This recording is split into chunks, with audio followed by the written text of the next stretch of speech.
The night of my father's funeral was the coldest night I can remember. Not the kind of cold that creeps in from open windows, but the heavy chill that settles inside your bones, making every breath feel heavier.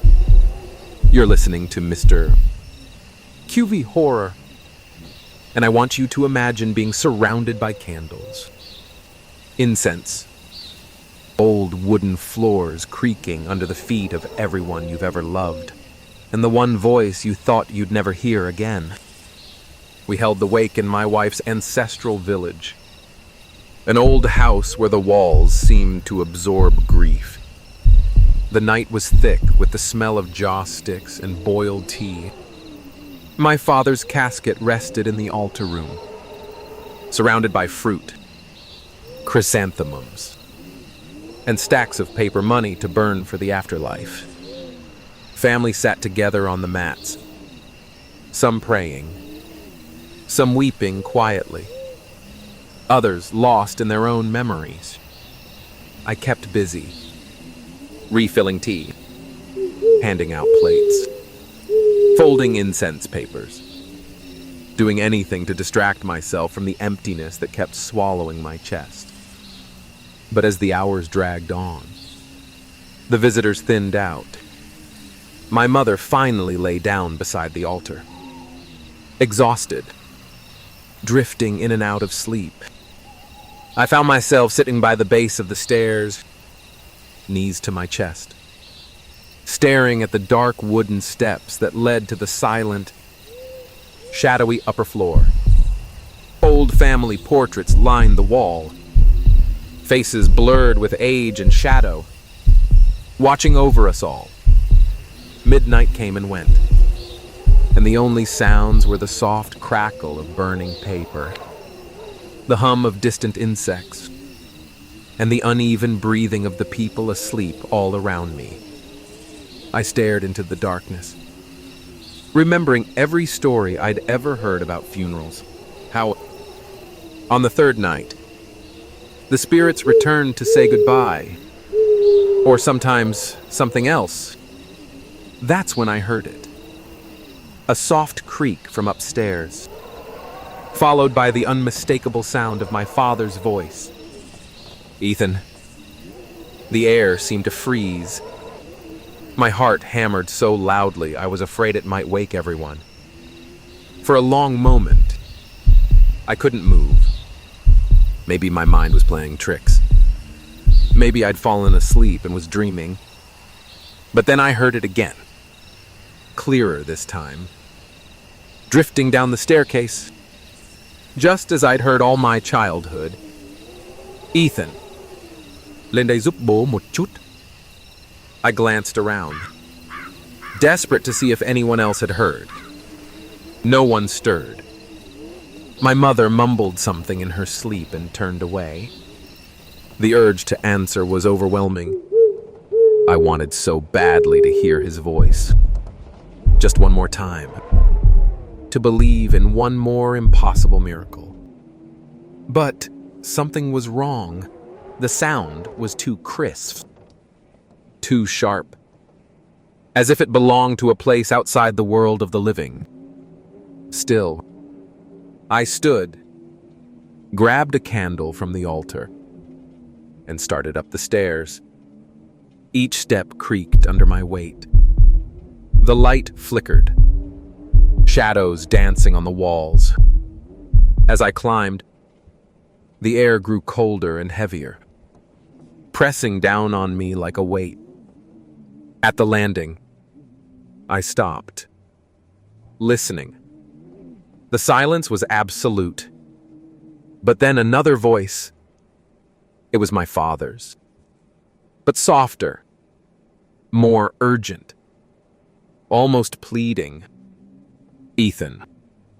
Nyanlin. Balkankon." The words curled through the dark like a cold wind. I reached the door to my father's old room. It stood half open. Inside, moonlight spilled across the floor, turning everything silver and gray.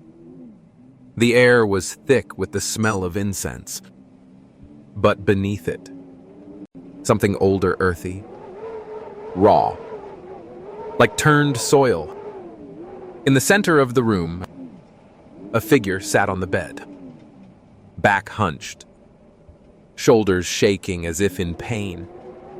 I hesitated at the threshold, my mouth dry, heart racing. Bo. The figure's head snapped up, just a little too quickly. The shadows shifted, and for a moment, his face was hidden in darkness. Then the candlelight caught his features.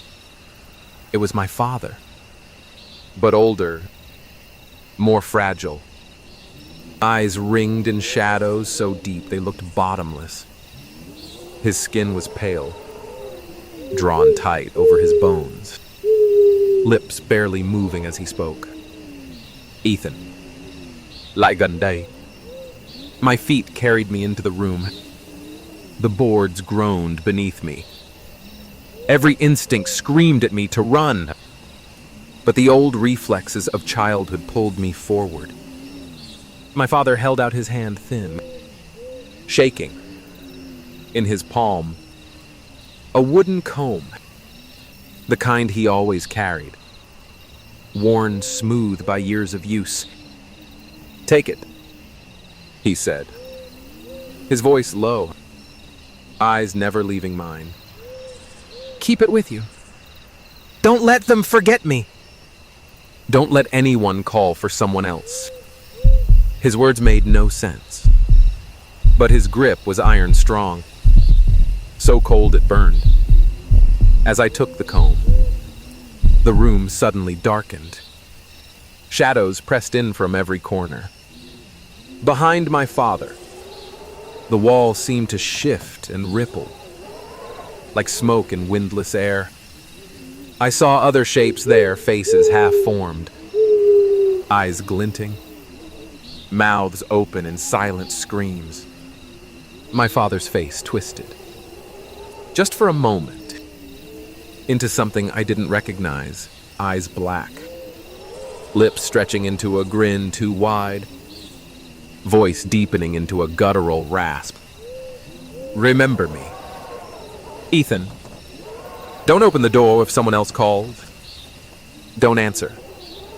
The shadows surged, swallowing his form. The candle sputtered, nearly going out. I stumbled backward, almost dropping the comb. Suddenly, I was alone. The bed was empty. The room was silent except for my own breathing. But on the windowsill, dust had been disturbed as if someone had been sitting there, looking out into the night. I raced back downstairs, hands shaking so badly I could hardly hold the candle. I slipped the comb into my pocket, heart pounding. The others were still asleep, unaware of anything unusual, but all night long, I heard footsteps overhead, slow, deliberate, pacing back and forth. Sometimes the boards groaned. Sometimes I caught a whisper. Not quite my father's voice. Not quite a stranger's. "Ethan." By dawn, the atmosphere in the house had changed. The incense burned faster. The candles seemed to flicker even when there was no breeze. My mother asked about the comb. "That's not his," she whispered. Face pale, his was buried with him. Later, when the monks came to perform the final rites, one of them paused by the stairs, gaze lingering on the upper floor. "There is a presence here," he said quietly, pressing a strip of yellow paper charm to my palm. "Keep the comb close. Burn incense for him. But do not answer if he calls again. There are others waiting for the living to open the way." I followed his advice.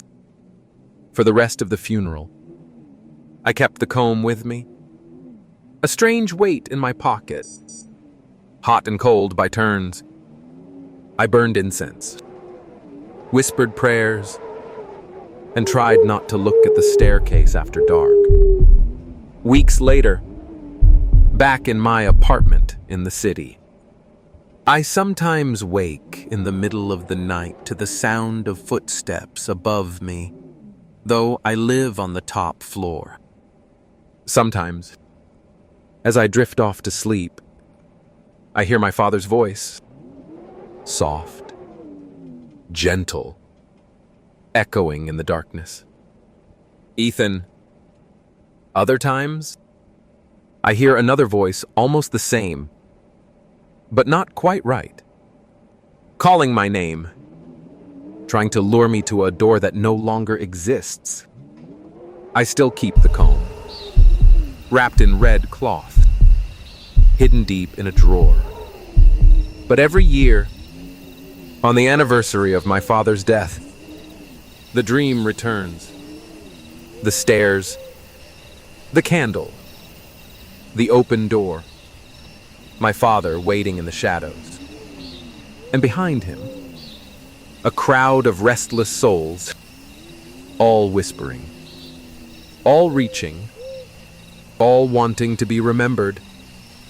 Each time, I wake up before I answer, but I wonder if one night, my grief is stronger than my fear. What would happen if I climbed those stairs all the way to the end? If you ever hear a loved one's voice call to you from the dark, remember sometimes it's not just love that brings them back. Sometimes, the dead are not alone. This is Ethan, and you're watching Mr.QV Horror.